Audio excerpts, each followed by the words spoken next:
Okay, let's turn our Bibles to 1 Corinthians chapter 3, verse 15 through 17.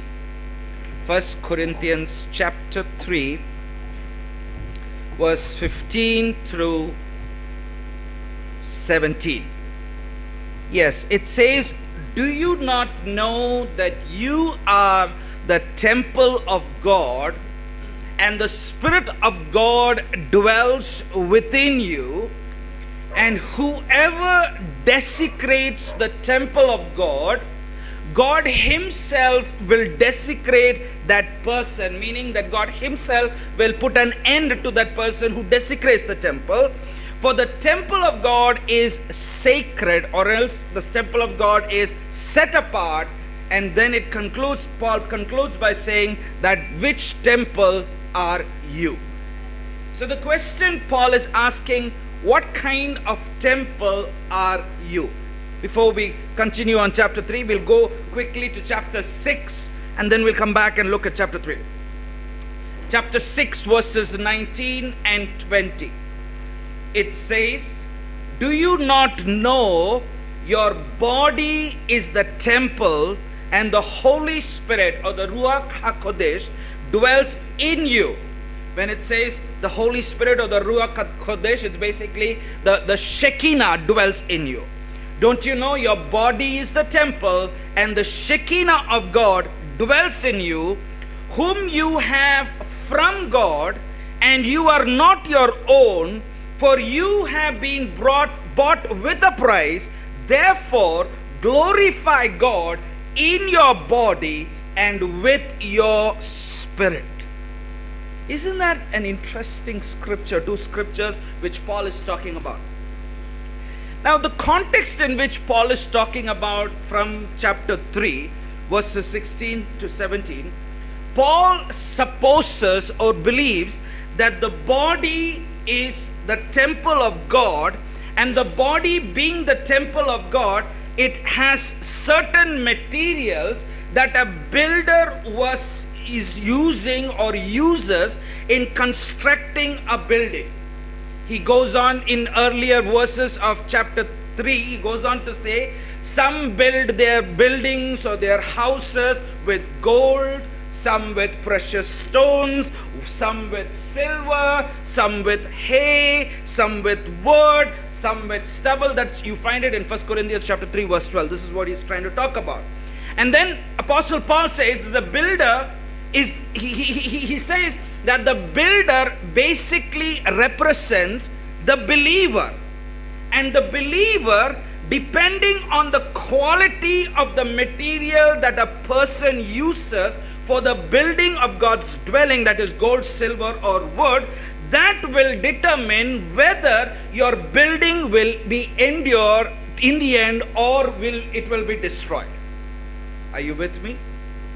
So in other words, he's saying that the builder is none other than the believer himself, and the material which the believer uses in building of his building, that is wood, gold, silver or precious stones, that will determine what will happen to your building in the end.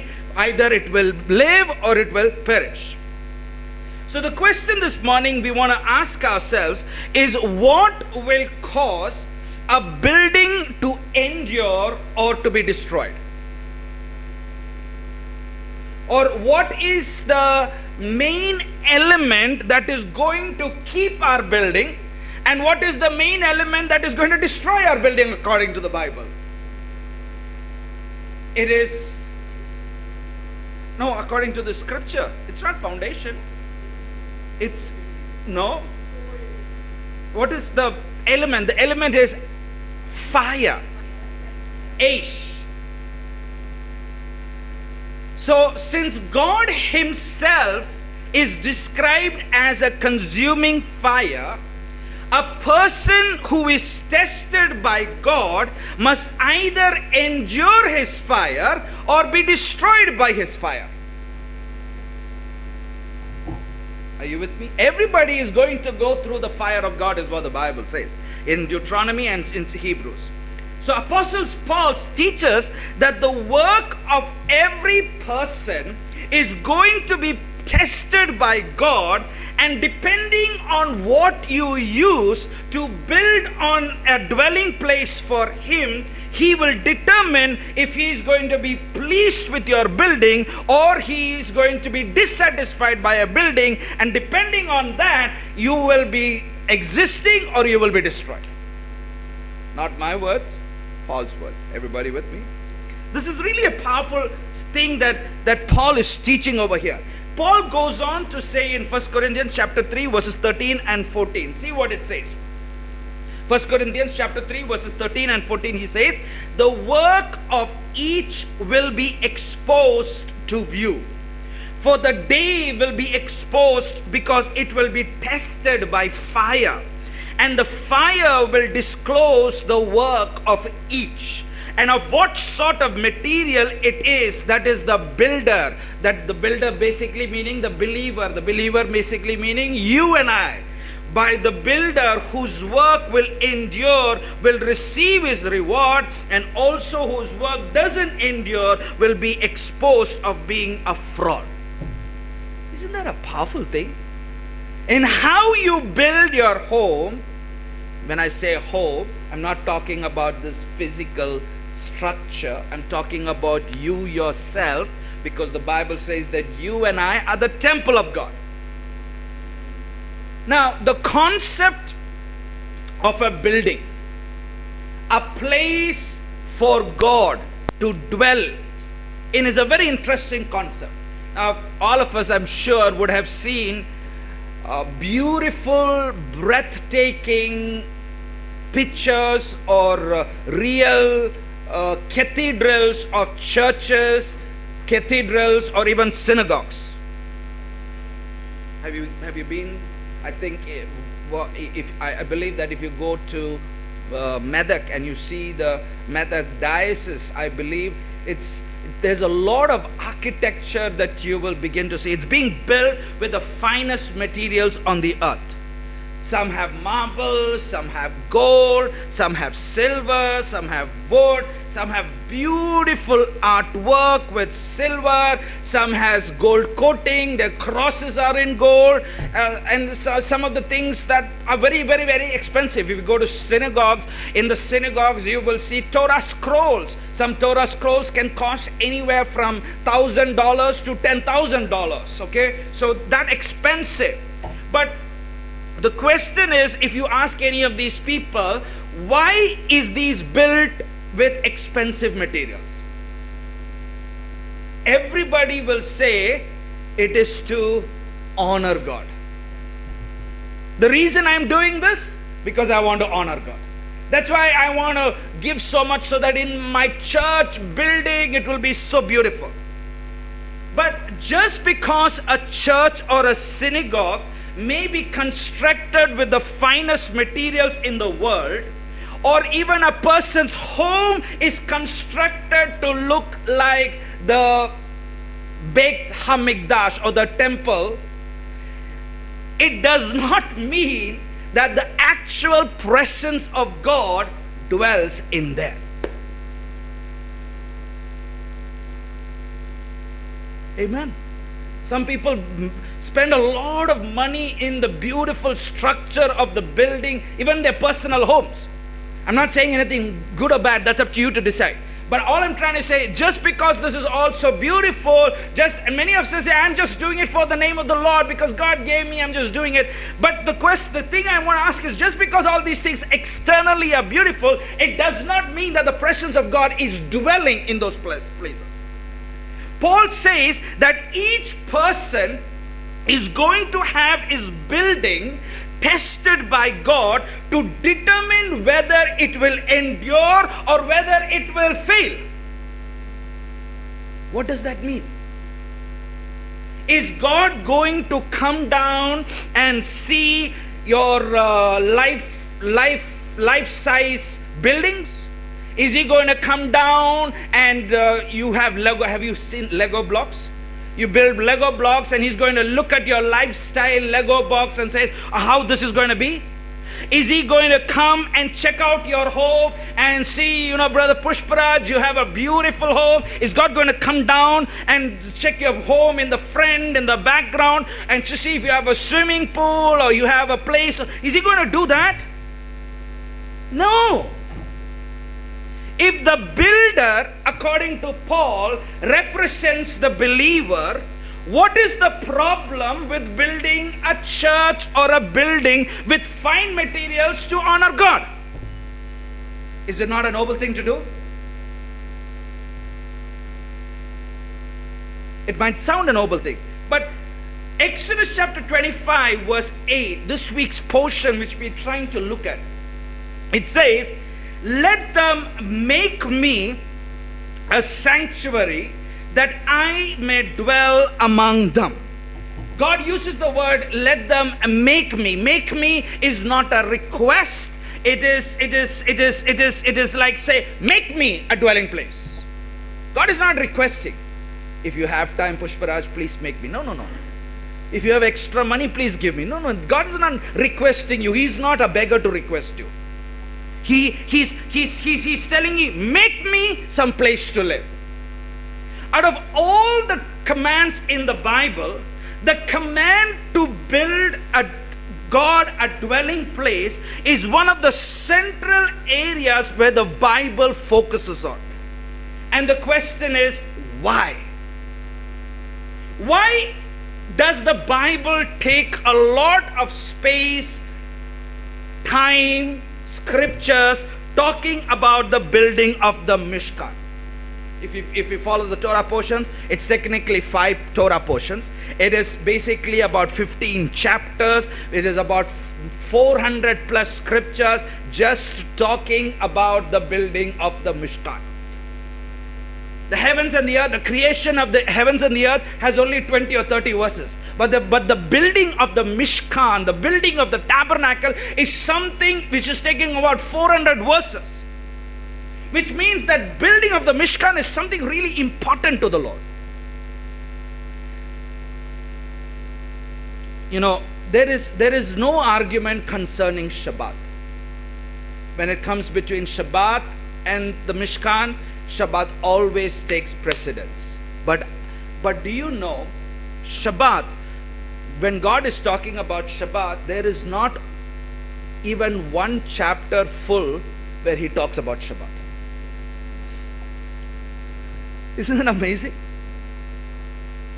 Maybe 2 or 3 verses. You can't take all those Shabbat scriptures and even make a chapter out of it. That much less it is. But when it comes to talking about the tabernacle of the Mishkan, there is nearly 15 chapters. And if those of you who are reading it from Exodus chapter 25 till the end of Exodus, you would read all this information, and do you know what the truth of it? Most of this information is boring. Yes, Pastor. Yeah, I know it is boring.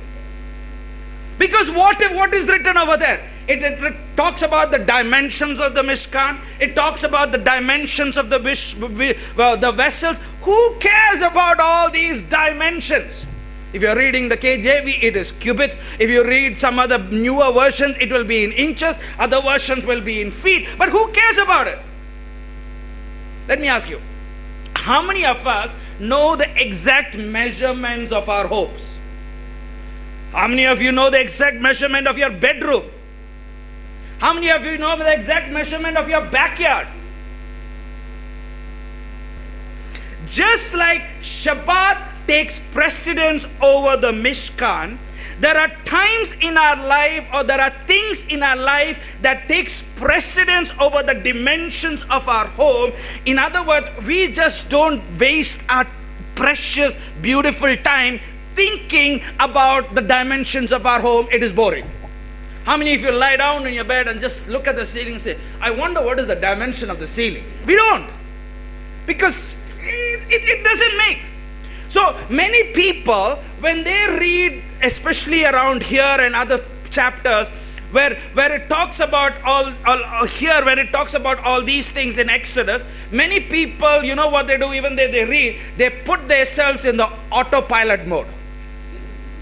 Non-stop, let's just finish it. We have to read it, so let's just read it. Let's read it. And we ask ourselves, what is the purpose of all these things?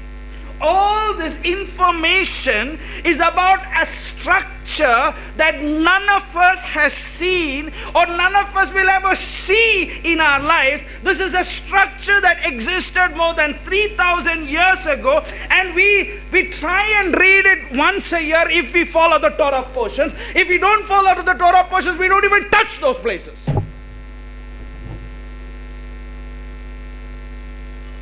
Is that true? We say, like the dimensions of our house and of our room don't add value to our life, all these dimensions and details of the Mishkan don't add value to our lives. That's what we say. But in reality, what I said is what you all are thinking. That's not what I am thinking. In reality, if you are reading the Bible like this, thinking to yourself, what is the point in all these things? I have good news for you. And the good news is, you are really in trouble. Why are you in trouble? How many of us take time to read the genealogies? And we ask ourselves, what is the point in all this? If you ever look at the Bible or any part of the Bible thinking to yourself, what is the point in all this? I have good or according to you bad news, that you are really, really in trouble. The sages give us a warning. They say, woe unto those that see in the Torah nothing but simple and boring narratives and ordinary words, for every word in the Torah contains an elevated sense of sublime. Basically, every word in the Torah, there is something beautiful, there is something excellent. And if you are looking at the Bible as something boring, then it is not that the Bible has something wrong, there's something wrong in you. If you're looking at the Bible as what is the point, that means you have not got it. There is something wrong in your walk with God. So this morning, quickly, I want to talk about what does it take to make a dwelling place for God. How many of you want to construct, have been in a construction place? If you've seen a construction, even before you make a building, what is the first thing you need? You need a blueprint. Yes, you need a plan. Suppose you have a land and all that, but then you need a blueprint before the construction takes place. So before you make a dwelling place for God, you need a blueprint. So let's look at the blueprint in Exodus chapter 25. So let's turn to Exodus chapter 25 verses 8 and 9. Is everybody with me? Okay. Exodus chapter 25 verses 8 and 9. Verse 8 says, you shall make for me a sanctuary or a mikdash. In all of our Bibles or most of our Bibles, it is written that I may dwell among them. That is a wrong translation. The real or the correct translation is that I may dwell in them. Then he goes on to say in verse number 9, everything I show you after the pattern of the tabernacle and the pattern of all its utensils, so shall you do. Now, there's a problem with this blueprint. The problem is with the English language. The problem is with how we are reading it in English. So it's very important for us to, if we want to understand the blueprint of a tabernacle of the Mikdash, we need to go to the original text, and the original words are in Hebrew. So in most of our translations it says, let them make me a sanctuary that I may dwell among them. That's a very incorrect translation, and majority of the English translations are correct. And the reason it is incorrect is not because the translators have an ulterior motive or agenda behind it. The problem is because the Hebrew is a little bit difficult to understand. That's the only reason. Okay? So the question is, if God was asking Israel to build a Mishkan in order for him to dwell in, that verse should have been in a personal and a singular form. But the verse in Hebrew, it should have meant, the verse number 8 should have sounded, make me a house that I may dwell in it. But in the original over here, in the original, it is not in singular, it is in plural. And here in the plural, it is the Hebrew word over there is betokam, that is, it's the word for among them, and it comes from another root word which means mist. And that word dwell is the word shakan, which means to dwell, or it also means to lie down. So the literal translation or the accurate translation of verse number 8 is, let them make me a dwelling that I may dwell in them. Are you with me? Hello? God is saying, let them make me a dwelling that I may dwell in them. Not among them, not in the midst of them, but in them. And this idea of living in them is like how a husband and wife have intimacy. God is saying, make me a dwelling so that I can come and live in them. Now another problem is in verse number 9. Again, it is hard to follow in the Hebrew, that's why.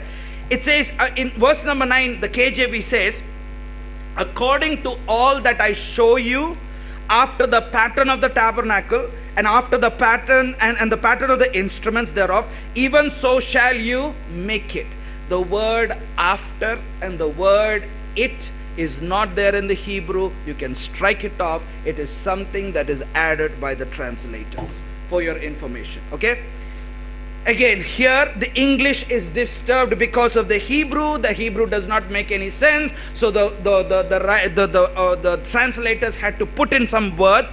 In many Bibles there are italics. Do you see any italics in your Bibles? Those italics are basically, it's not there in the original. It is added by the translators. So verse number 9 says, like everything I show you, the form of the Mishkan and all the forms of the vessels, so shall you do.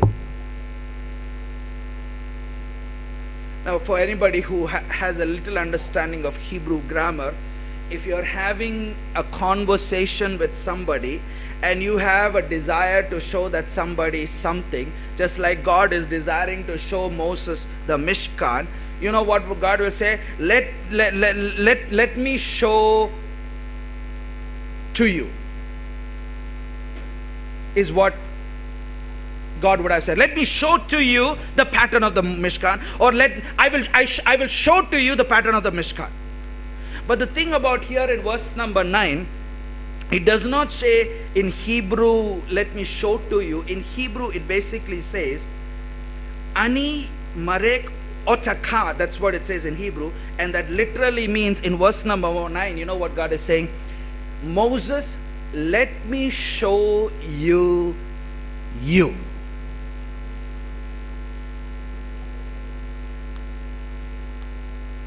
In the English, we might think God is showing him something.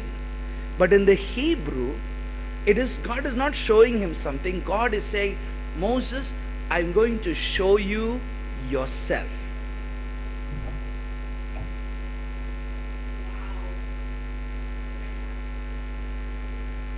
Are you getting it?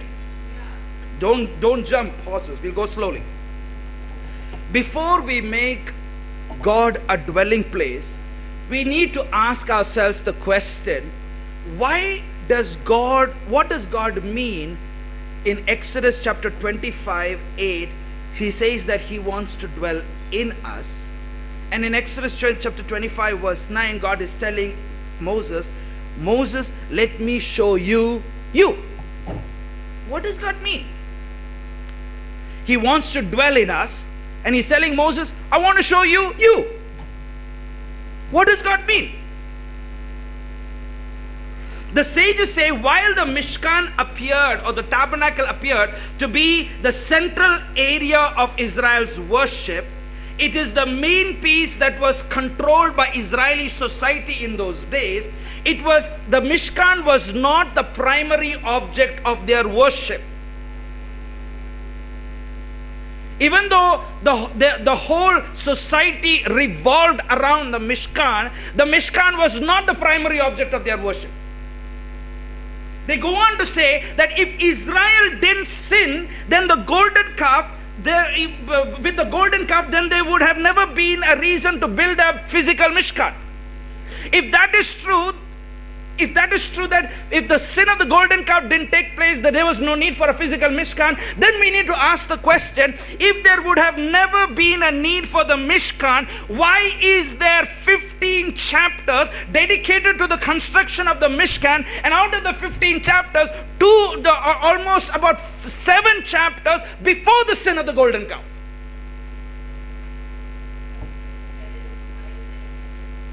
I mean, just think about it. So, the Mishkan or the tabernacle serves as a channel for God's presence. It is just a channel. It is a channel for the Shekinah of God to come on the earth. The Mishkan is like the Ruach Kodesh. It's like the Holy Spirit to go through it. But if the Mishkan was not the primary object of Israel's worship, then the question is, where did God dwell before the Mishkan? Where was God dwelling? Before Mishkan, some would say he was in Mount Sinai. The presence of God came in Mount Sinai. Yes. Okay. Before Mount Sinai,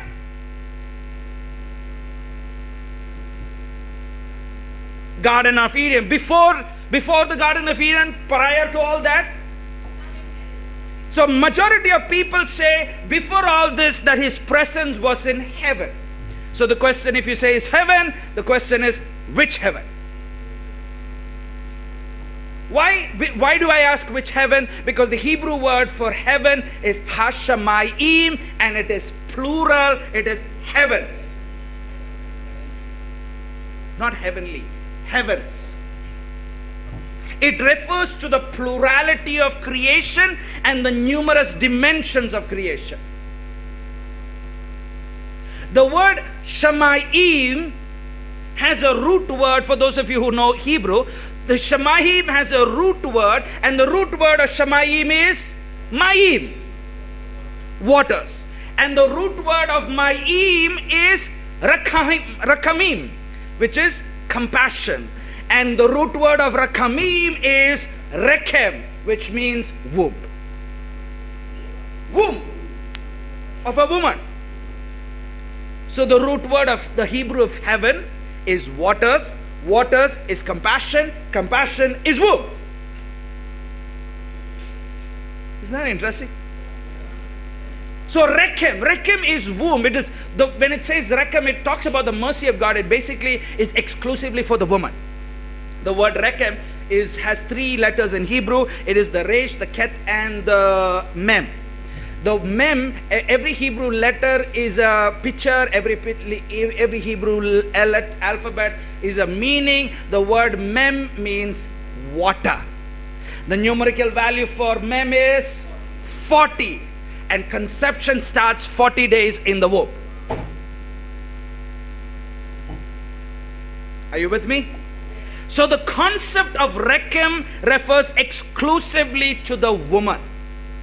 Therefore, the idea of God's presence being in Shamayim or heavens is rooted in Mayim, that is waters, and Rekamim, that is in the compassion, refers to the feminine presence of God called the Shekinah of God, the divine presence of God that has given birth to creation.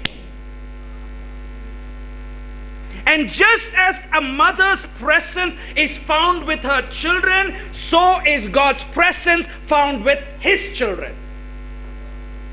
So when the verse says in Exodus chapter 25 verse 8, let them make me a dwelling that I may dwell in them, it means the presence of God dwells with his children Israel inside of them and not in an object. And the reason why the commandment in Genesis chapter 1:28, you know what's the commandment in Genesis 1:28? To be fruitful and to multiply is taken very seriously in the Bible, is because the Bible believes that every child that is born from the recum or the womb serves as another dwelling place for God to live in, that every child literally becomes a Mishkan unto God. That means the more number of godly children we bring into the earth, the more number of God's presence increasing and developing into the world. So if each of us are doing the will of God, we would be seeing a different world, because if we do God's will, the world we are living in begins to change because we have the presence of God in us. But the sad part is not every one of us is making ourselves into a Mishkan. And that is my prayer as we enter into the 8th year of our as a congregation. I believe as a year of new beginnings, God is desiring that we would begin to desire to become a Mishkan unto God in these days and seasons. Because if we become the Mishkan of God, we will be able to change the world to its right side up. Are you with me? A person who refrains from procreation diminishes the presence of God in this world. Why? Because every soul was made in the image of God. That's what Genesis chapter 1:27 says. It says, by my image you and I are made. So when people refrain from procreating and they limit the image of God in the world, what happens? You limit the presence of God in the world, and by doing so, what happens? You diminish the presence of God in this world. Certain sages have this opinion. They say that if a person deliberately refrains from procreation, they are like a murderer who kills the divine presence of God from entering into the new life. We are living in such a troublesome society, not only in India, but all over the world. There was this news recently from Korea that people are not anymore marrying and having children because they have a huge population. By stopping to do that, you're stopping the presence of God to come into the world. Look at this, our own nation. Many people prefer not to marry. Many people prefer to have live-in relationships.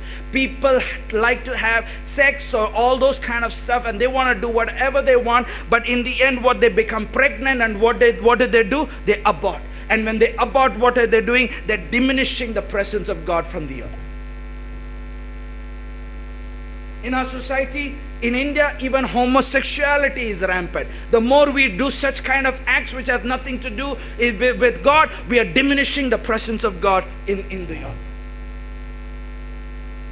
So the Torah tells us, prior to Israel, the presence of God hovered around the face of the earth, or that is face of the waters. That is Genesis chapter 1 verse 2. It says, and the earth was without form and void, and darkness was upon the face of the deep, and the wind from God moved upon the face of the waters. Once again, there is this water or Ma'im that is connected to the Shekinah or the divine presence of God.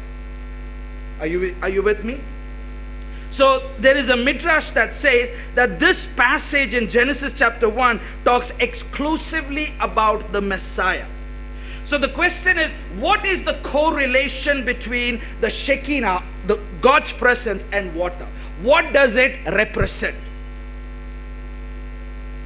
The Torah or the Bible is likened to water. How is that? Water will never cease from the world. The whole earth is full of water. Whatever people say, I just want you to know there is good news. It is not going to cease.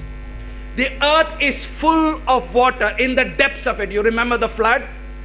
Where did the water come from? It not only came from the heavens, the Bible says it came from underneath also.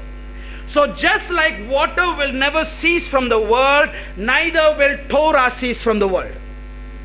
Matthew chapter 5 verse 18, Jesus says, till heaven and earth pass, not one jot or tittle from the Bible or the Torah will not pass away. Water comes from the heavens just like Torah comes from the heavens. When the Torah was given, it came as a rushing noise of water, just like a waterfall. Water quickens the thirsty soul, and just as Torah quickens the soul of a person who thirsts for God. Water cleanses impurities, just like the Torah cleanses one when we meditate upon it. So the Torah is God's word incarnated in the world. And Jesus says that in order to enter the kingdom of God, what does he say in John chapter 3 verse 5? We must be born of water and of spirit. It says, Amen, Amen. If I say unto you, if a man is not being born of water and spirit, basically the Shekinah, he will not enter the kingdom of God. Look at your own body. Have you observed your own body? What is the main element your body is composed of? Water. Do you know an average adult is made up of 60% of water? Billions of cells, in order for it to be healthy, needs water. The total amount of water in our body is basically found in 3 locations. Within our cells, that is 2/3 of water. Space between our cells and in our body, in our blood, is 1/3 of water. That means a 70-kilo man is made of 42 liters of water.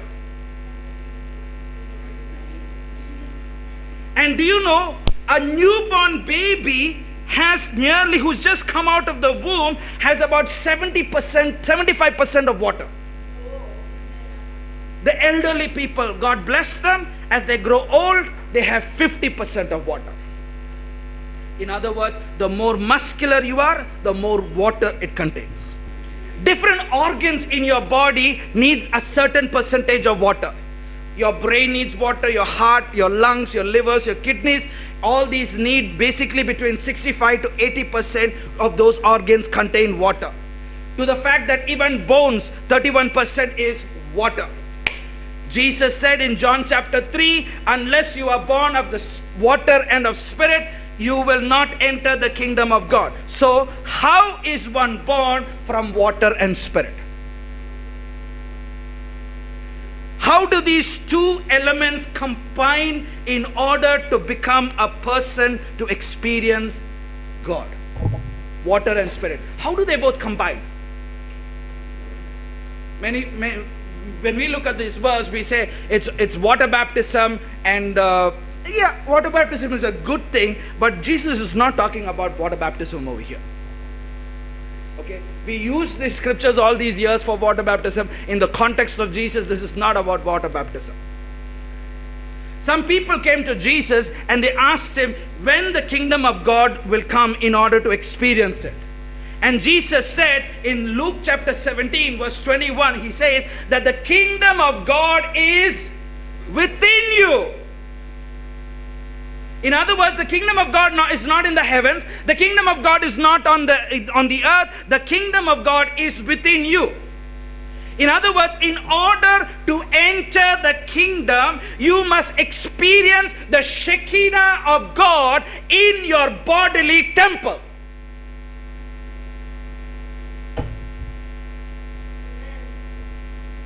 To experience being born again, you have to experience the presence of God in your temple, not just by baptism and Holy Spirit. It is internally within you, you experience it.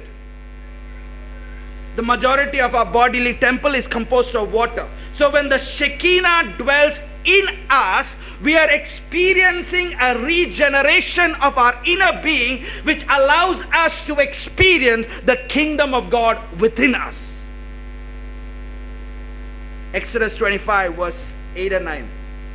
It says, make me a dwelling place, that I may dwell within. Like everything I show you, I'm showing you, Moses, he says. In other words, it would be a copy of the Mishkan. a pattern of the tabernacle and its vessels. I'm showing you something. So that is why the Shekinah is related to the Shamaim, because the Shekinah is the plural, the Shamaim is the plural, and both these root words are Ma'im. So what happens?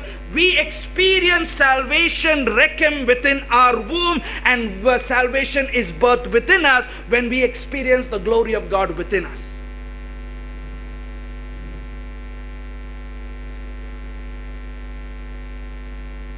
Are you guys with me?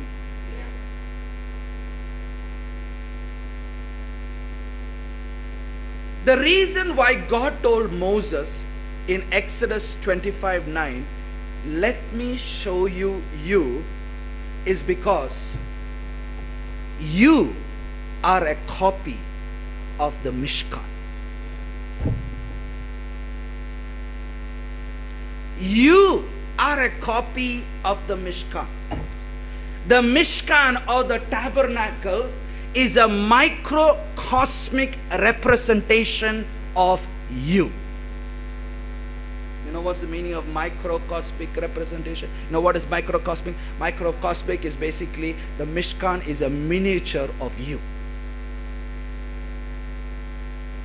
The vessels in the Mishkan represent the faculties of man. So when a person understands the Mishkan with their vessels, they can understand how God dwells in them. You know, science has come to understand that our creation is pretty much a hologram that is being projected from somewhere, somehow.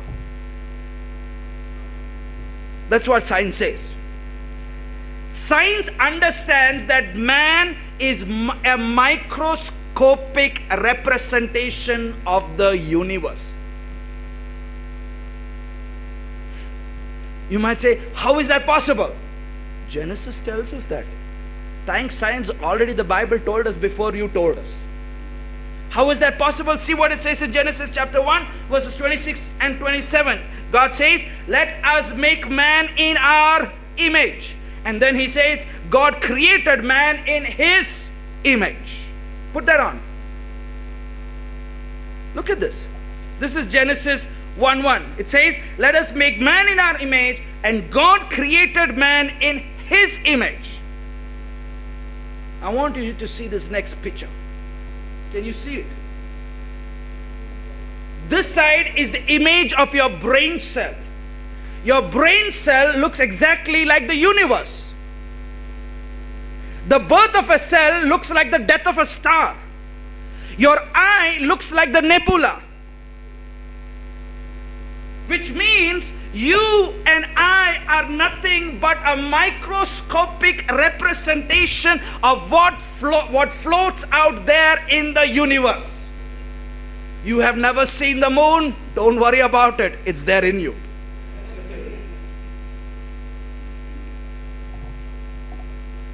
The Torah, the Bible says that we are a microscopic representation in the image of Him who created us.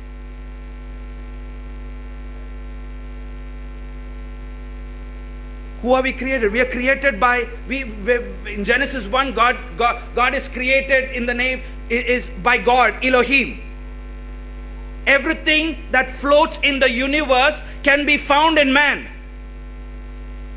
All the dust, you can test it. Everything in the world can be found in this body. Elements of air and water can be found in this body. In Genesis 1, the Bible says that God created Elohim. Elohim is judge, creator, king. It is about the attribute of his judgment. You know, in Genesis 1, the name Elohim is there 32 times. Man is seen as a microcosm of that creation story. Everything in the human body has something in creation. Isn't that interesting? Now let's look at an anatomical level. I said how many times the name Elohim is there in Genesis? 32. The number 32 parallels to the 32 nerves that emanate from the spinal cord. The nervous system serves as a double purpose. It transmits images or messages from our brain. Basically, our brain is like our headquarters. If your brain is dead, you're dead. So the brain transmits message from our brain, and it goes to all parts of the body, allowing our mind to control the limbs and the organs. And the nervous system also transmits information to various senses of the brains. What are the 4 major senses? Sight, hearing, smell, and taste. Basically 4 main. Now the interesting concept, and this is a very interesting concept, and why it relates to the number 32 is very important. Do you know the number 32 in gematria, that means in every Hebrew word is also a numerical value. The number 32 corresponds to the Hebrew word lev, and lev means heart. The word lev has 2 letters, and that is a lamed and a bet. In Genesis 1:1, you remember what is the first word in Genesis 1:1? In Hebrew it is Bereshit, and Bereshit starts with bet. The numerical value for bet is 2. The last word in the Torah, that is Deuteronomy chapter 34 verse 12, is Israel, and the last word over there letter is Lamed, and Lamed is 30. So Lamed and Bet together connects the word Lev. It means heart. It has the value 32. It teaches us that the Torah must be inscribed in the heart. And this is the fulfillment of what Jeremiah's prophecy is in Jeremiah 30:31, where it says that his word or his laws will be written in our heart. Are you with me? The Torah is the center. If you remember the tabernacle, the Torah is the center of the ark. Can you put the next image? This is a miniature of who you are. The whole focus of the tabernacle is not what is outside. The focus of the tabernacle is what is inside. It's in the center, which is in the Holy of Holies. It is not just the ark, it is what is kept inside the ark. And what is kept inside the ark? It is the tablets. So when the Torah refers to the lev or the heart, it does not refer to the muscle of your heart. The word lev is not your physical muscle. The word lev, according to the Bible, is your spiritual comprehension. So in the Bible, your heart is not here. In the Bible, your heart is here. Just as man is a microscopic representation of creation, so is the Mishkan a microscopic representation of man.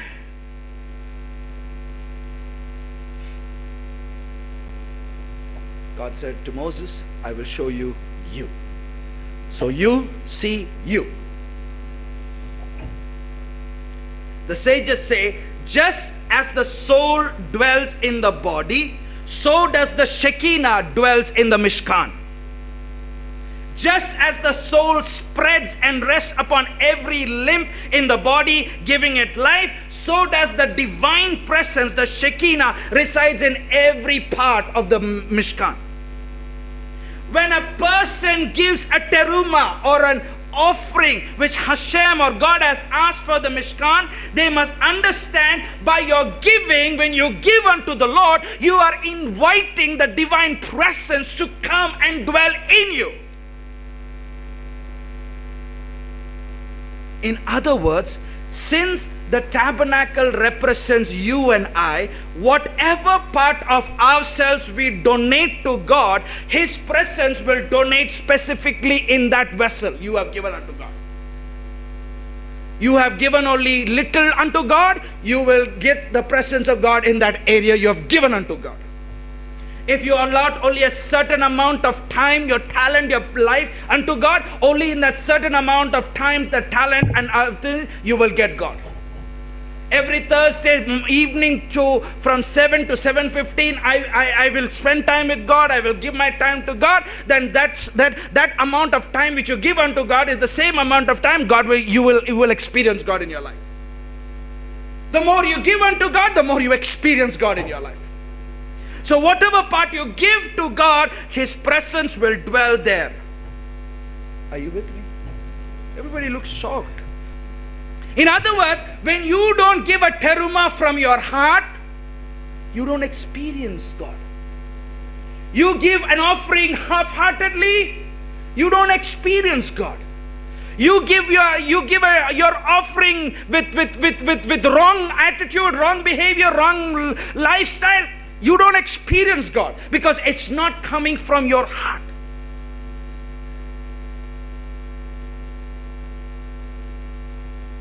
Whatever part you give to God, His presence will dwell there.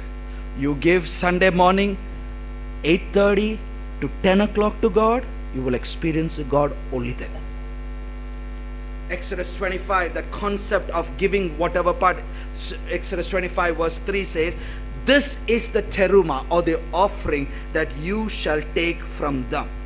So when a person gives a teruma, they are actually allowing the Shekinah of God to dwell in them. When you give something that is of yours to God, you are giving yourself over to God. And when you give yourself over to God, then you experience His presence in you. You don't give your wealth, you don't experience the power of supernatural in your wealth. You don't give your time, you don't experience the power of God in your time. You don't give your work, your home, your spouse, your children unto God. You don't experience the supernatural working in your life. So the question is, what was or what is the prerequisite in order to experience God's presence, to dwell in us now? What was the prerequisite for them so that they can experience the presence of God then? What is the prerequisite for us so that you and I can experience the presence of God now? The answer is in verse number 2. Exodus 25 verse number 2. What is it? Bring for me an offering. Take from every man whose heart motivates him to take my portion. That means if you want to experience God's presence or God's Shekinah in your life, you need to be motivated from within to bring with all my heart unto God a portion unto God. And when I give that portion with my heart, then you experience the power of God. This motivation is not an external motivation. This motivation is an internal motivation. This motivation is not because pastor said so. This motivation is because I desire to experience God in my bodily element. I want to. And you have 150 reasons why not to. You will not experience Him. In order to experience the indwelling of the Shekinah of God, a person must condition their heart to be. Why is their heart? Because it is from the heart God desires to dwell. Where is our heart? It's not here. It's not the muscle heart. It is here. God desires to dwell here. The heart is not a muscle. It is not the chest beating your soul. It is the seat of your soul that God has given life to from the brain. So what is levo? What is heart? Heart is spiritual comprehension. Spiritual comprehension. What was the heart of the Mishkan that caused it to operate? What was the main thing that caused everything to operate? It was the tablets. The tablets that were inside the ark is the heart of the entire Mishkan. You see the tablets? There were two tablets, left and right. What makes you exist, my brother, my sister? Some people say it is basically two organs, brain and a heart. Sometimes our brain, or no, sometimes our heart because of failure can die, but our brain can be alive. But the basic organ in our body that controls our whole system is our brain. The brain is the headquarters that keeps everyone alive. The brain is the base or the only or the sole organ that keeps you alive. And the brain corresponds to the soul, and that brain is the seat of spiritual comprehension, which the Bible talks about as lev or heart. What is the brain made of?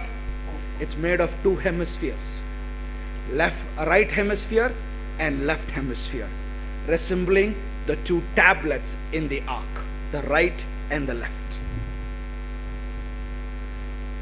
What are the senses of the brain? Sight, hearing, taste, smell, and touch is the lowest part. So why is this important? Look at this. I just want you to look at this. Can you see this? This, when you look at this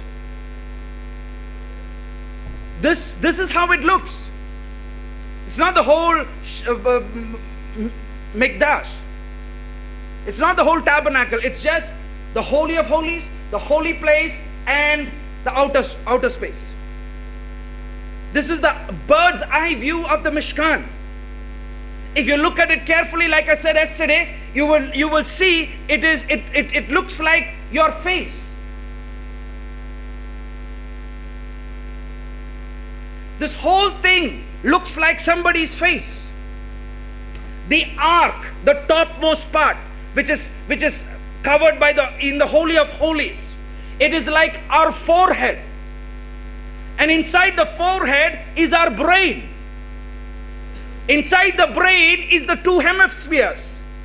And inside the ark is two tablets. What do we do with our brains? We think. We are cognitive beings. So when we study the Bible, it makes us think. It challenges us in the way we think. If you're not challenged when you read the Bible, you're wasting your time. If your time pass reading this, you can't read the Bible like reading a comic. It doesn't challenge you, you're really wasting your time. No, nothing is happening in you. God, I don't feel the presence of God is because you're taking God and the things of God casually. Every command you violate of the 10 commandments, you know what? You violated it because you premeditated it. Nobody violates a command because they just felt like doing it. Nobody can say, oh, the devil made me do it. I slept with my neighbor's wife. The devil didn't make you do it. You slept. You thought of it. You premeditated it.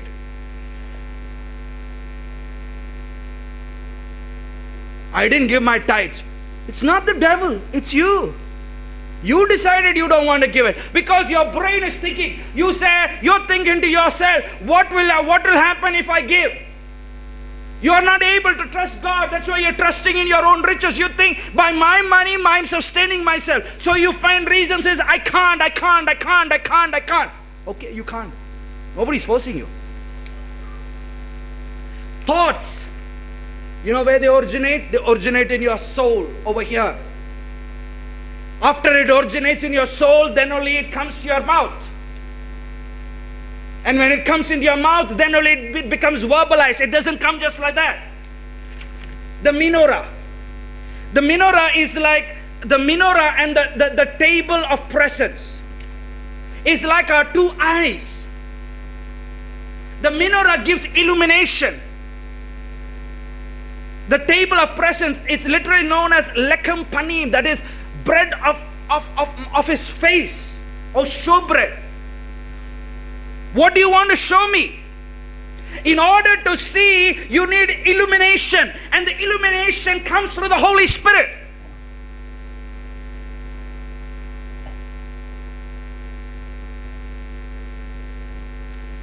Something needs to show you something. Are you with me, guys?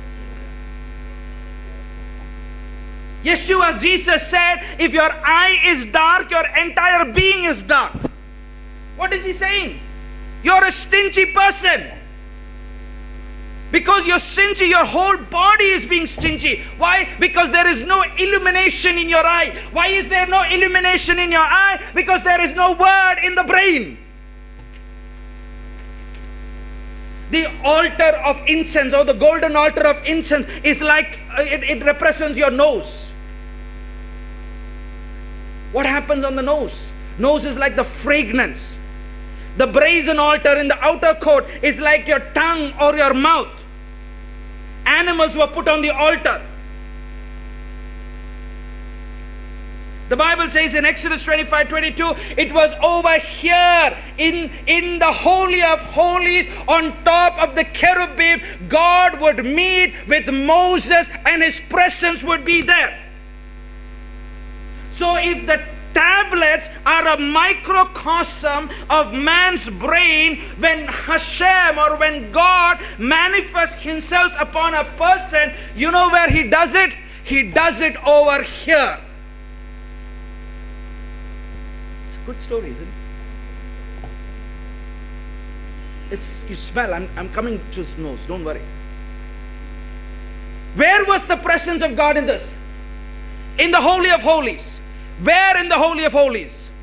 On top of the Ark of the Covenant. What was inside of the Ark of the Covenant?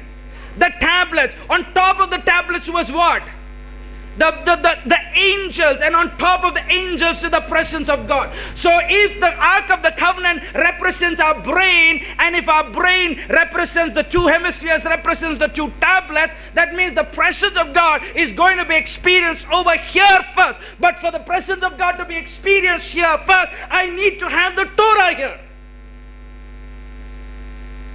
I need to have the Word of God there. In Acts chapter 2, verses 1 to 4, you remember? It's about the day of Pentecost. It says when the day of Shavuot was fulfilled, they gathered together. They were in one mind. That is Lev Echad.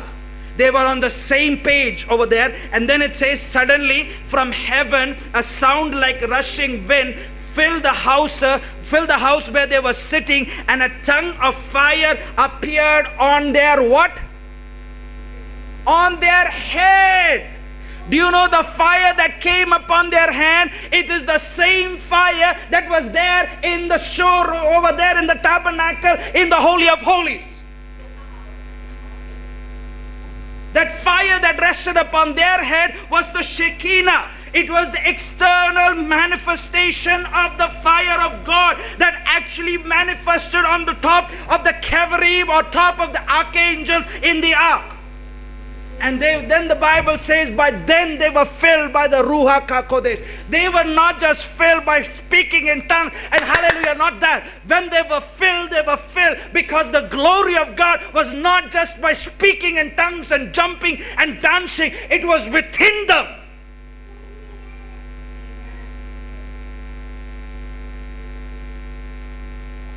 First Corinthians chapter 6 verse 19 and 20. Paul is making a big issue with sexual sin. And he compares the body with the temple. And he says that if a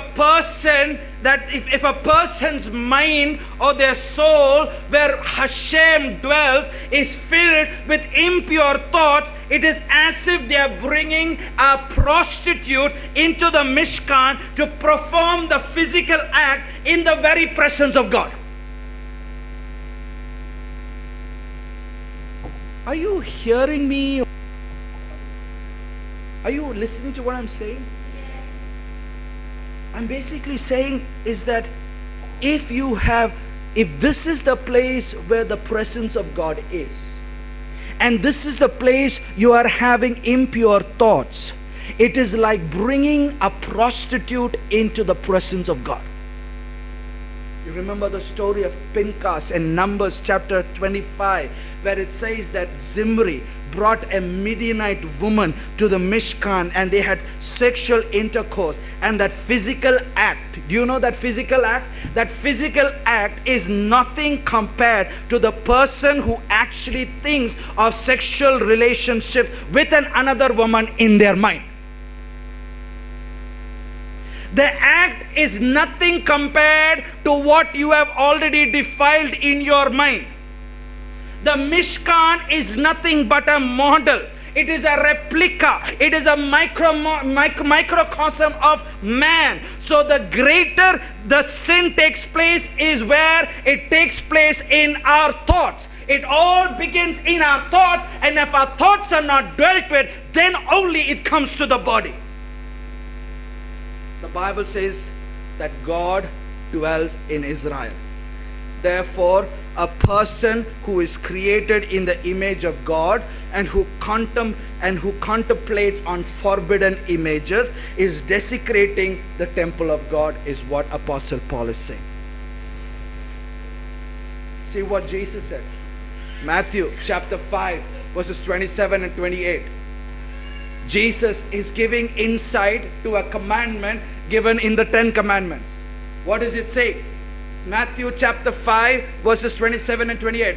You have heard that it is said, you shall not commit adultery. But I say to you, whoever looks at a woman to lust for her, he has already committed adultery. In other words, Jesus is explaining the command and he's saying even before the actual physical act takes place, it already will originate in the mind.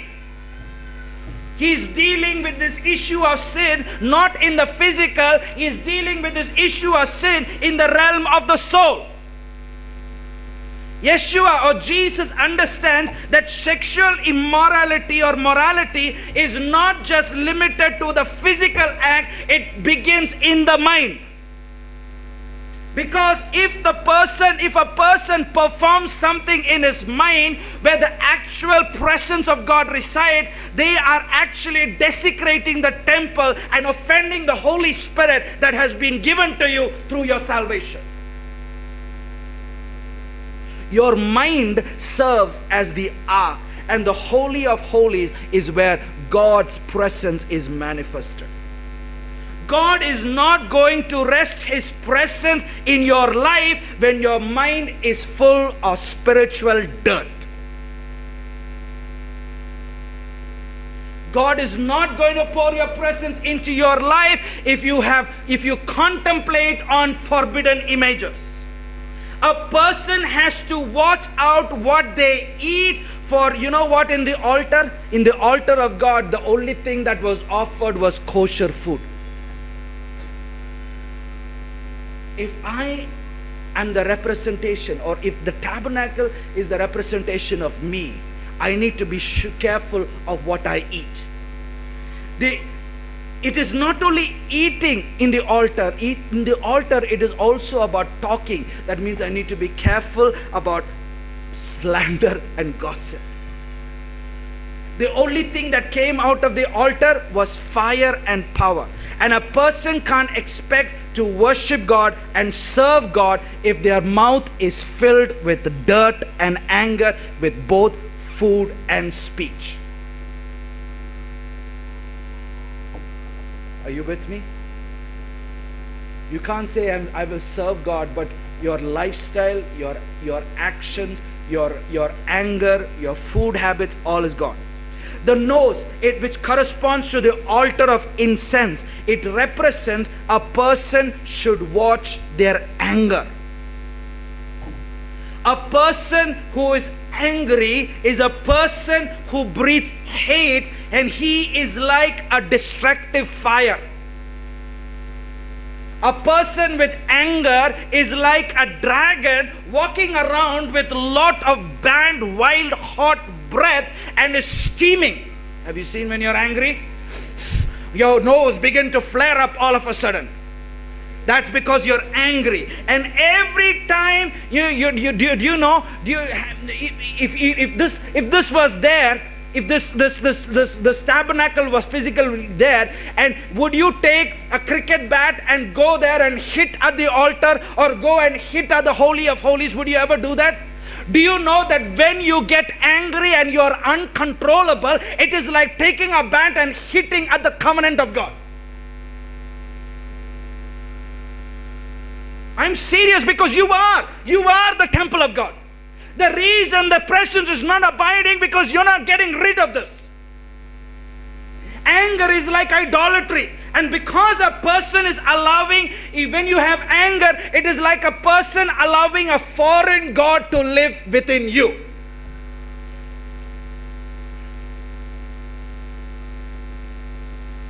You can't say, but I got angry. Isn't it natural to get angry? No. If you have the Shekinah of God in you, there is no natural getting angry. The Bible says in Exodus 25, whoever brings a teruma, he or she should be motivated. Do you remember the story of somebody called Nadab in the Bible? Who was Nadab? Nadab was Aaron's son. As a Kohen, he entered into the presence of God with an improper thought. He was no longer motivated to serve God with his mind. He had improper thought, and because he had improper thought, you know what? Nadab suffered from the fire of God, and it went in him and consumed him and killed him.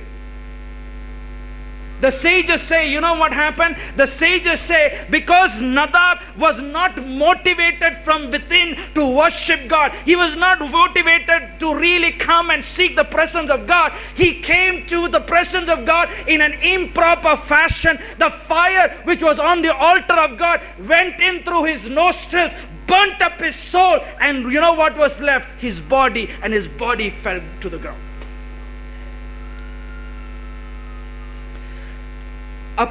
That is why a person who allows anger to reside in him, it is like idolatry. You know why? The reason why God poured out his anger in the two temples, the first and the second temple, and not upon Israel, is because God destroyed their model to show them that the Mishkan and the temple is nothing more than a reflection of them, and if they don't repent and turn to God, they will be the next who will be destroyed. That is why God poured out his wrath upon the Messiah Yeshua, because the Messiah Yeshua was the model of the image that you and I were created in, so that we could manifest the glory of God in our flesh. Even the colors in the tabernacle, the red, the blue, and the purple. The red basically is about your blood. The blue is basically the color of the heavenly. The red and the blue mixed together is the purple. And if you see in your body, your veins, your blood looks like purple. The white and the black has things to do with your body. The boards, the wood, and all that outer thing which was there, it represents your skin, your body, your bones, and everything. So the question this morning I want to ask everybody, are you making yourself to be a dwelling presence of God? I don't know why I get angry. Don't tell me that. You are an intellectual being. God has given you brains. You're not brain dead yet. You know why you're getting angry. It's just that you don't want to deal with it. It's okay to listen to the music I want to listen to. It's okay to do what I want to do. It's okay to live my lifestyle. I'll just come in the end of the week and worship God, and God will take it. Now let me tell you, whatever you're doing, through your mind, which nobody sees, through your eyes, which you see privately in your homes, through the music you hear, through the food you eat, and the lifestyle you live, unless you can bring that all actually to the presence of God, you don't need it. I don't know why I get angry. Can you all get angry in the presence of God? You have the guts to do that? Then you don't need it. Go into the presence of God. I get irritated, frustrated. Go in, let's do it in the presence of God. You don't need it. My children make me angry. No, children don't make me angry. You make yourself angry. My husband makes me angry. No, husband doesn't make me angry. You make yourself angry. Pastor, I don't know why I'm not interested. You know why you're not interested. I don't have time because you are wasting time somewhere else. Jesus was what you and I were supposed to live like. Our speech, our diet, our thought determines what type of building you are building. Every builder, if the builder is the believer, every believer is going to be tested by fire. And just like Nadab was tested by fire and was consumed because he had improper thoughts, you and I will not be left. Are you building a home for God? You know, when God told Moses, let me show you, basically God is saying, you know what, Moses, in you is my image. So when I'm showing you, I'm not showing you, I'm showing you my image. And when I'm showing you my image, I'm showing you how you should be. So he's saying to Moses, because when I show you and show you my image in you, when people see you, when people saw Moses, you know what? They will see God. When people see Aaron, they will see God. It doesn't make me God because I am not God. I'm just the image. That means when I live according to the ways of God, people begin to see God. When people see you, do they see God? Remember what Jesus said? If you see me, you have seen my Father. What type of building are you building?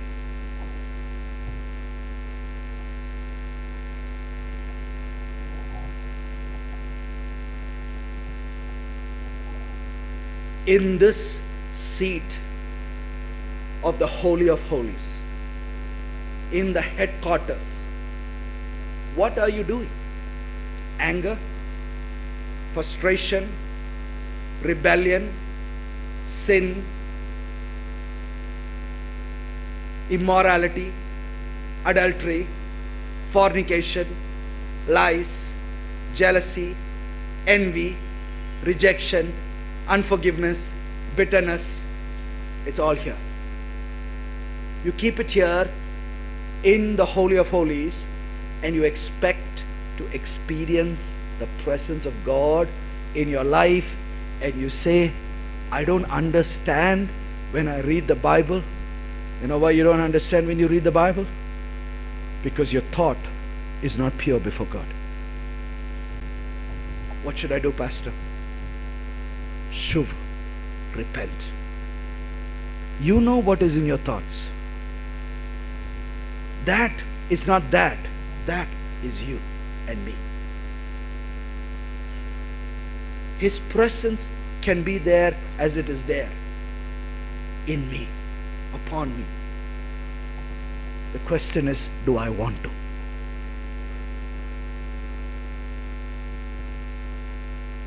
When I give unto God, what am I giving? I'm giving so that I can experience the Shekinah of God. You know, when I understand that I am the Mishkan and He desires to dwell in me, and when I give everything, my time, my talent, my money, my resource, my home, my everything unto Him, I experience the Shekinah of God every day. To the effect you give to God is what you get back to God also. You decide this morning whom you will serve. So in the words of Paul, I want to conclude with what I started this morning. Do you not know that you are the temple of God. The Shekinah dwells within you. Whoever desecrates the temple of God, God Himself will put an end to them. For the temple of God is set apart. Are you that temple which Apostle Rabbi Shaul is talking about? Let's close our eyes.